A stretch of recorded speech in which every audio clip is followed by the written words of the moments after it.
Good morning and welcome to this Monday Morning Minute. I'm Dr. David Powers and I'm here to give you guys a little tip on how to use the stent on very thin ridges. Sometimes the pilot drill can tend to go off to the buccal or lingual into the soft tissue, and I'm going to give you a tip to show you how you can keep that from happening. My patient here has a very thin ridge in this area, and we're going to be using a stent to place this. So we're going to place the stent in first, and we're going to sound the bone in the area. We're going to mark with the Thompson marking sticks the area of the thin ridge, those two areas right there. Then we're going to take our explorer and we're going to sound the bone. And you can see this tissue is very loose, but the ridge is right there. The ridge is right there. So in order to put the implant in, I'm going to use my fingers rather than the stent to place it initially. So I'll put the stent back on. I'm going to look at let me have the pilot drill guide, please. I'm going to take a look at the angulation we have here. This does have a little play in it. It can go buccal lingual. So what I want to do is I want to put this in and see the angle that it's going to clip me at. I can see that angle. I got an idea. I will remove this and I will actually use my fingers to find the ridge, the center of that ridge, and the angulation that I'm going to make, because that is a very thin ridge. I will then drill between my two fingers, staying inside the buccal lingual plate. I'm going to be using a 2013, MDL 2013 to place those in. If I could have that. Now I'll put the stent back on. I found the pilot hole that I made right in the center, and I place the implant.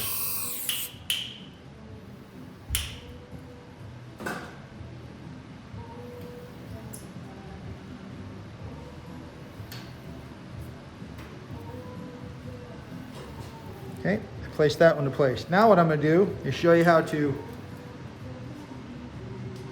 make a pre-pilot hole with the diamond burr. We're going to do the same thing. We marked it with the Thompson marking stick. I'm going to do it again in that same area.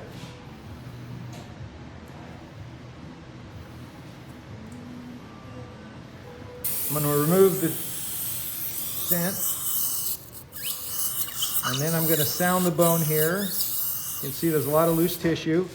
And the ridge is right there, right in between my fingers. It's a very thin area. Put a number 12 burr on there. I use a very small number 12 diamond burr to make my initial pilot hole. That way we have a way to have the pilot drill have a purchase point on the very thin ridge. So I'll take this and I'll just make a small pilot hole for the pilot drill. We'll then take the stent,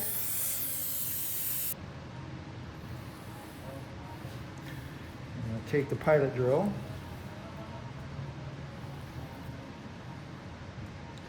It's going to see that angulation. Hold that tight. And my pilot drill should go right back into that hole that I made with a diamond.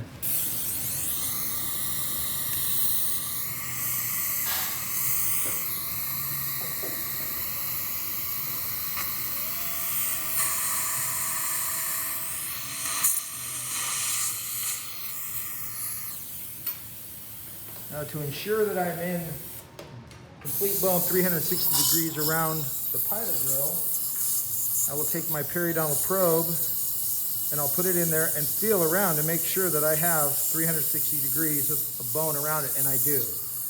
Now we're going to place the implant in that hole through the stent. Okay, hold that.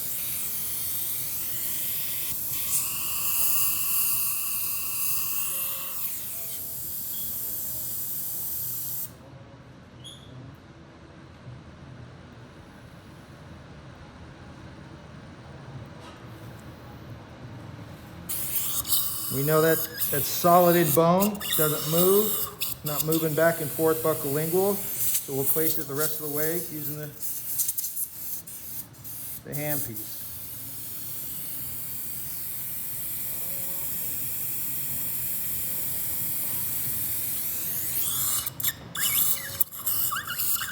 Now that's an alternative way to actually place the mini dental implant on a very thin ridge using the guide and also your finger and thumb as the guide for when you make your pilot hole. Thank you very much, Dr. Powers, on that information on how to place mini dental implants on a thin ridge. It's information that's very, very valuable. We get that call quite a bit at Check-In First, so you did a phenomenal job explaining it. And if anybody has any more questions on that, always feel free to contact any of us at Check-In First, and we can help you out with that.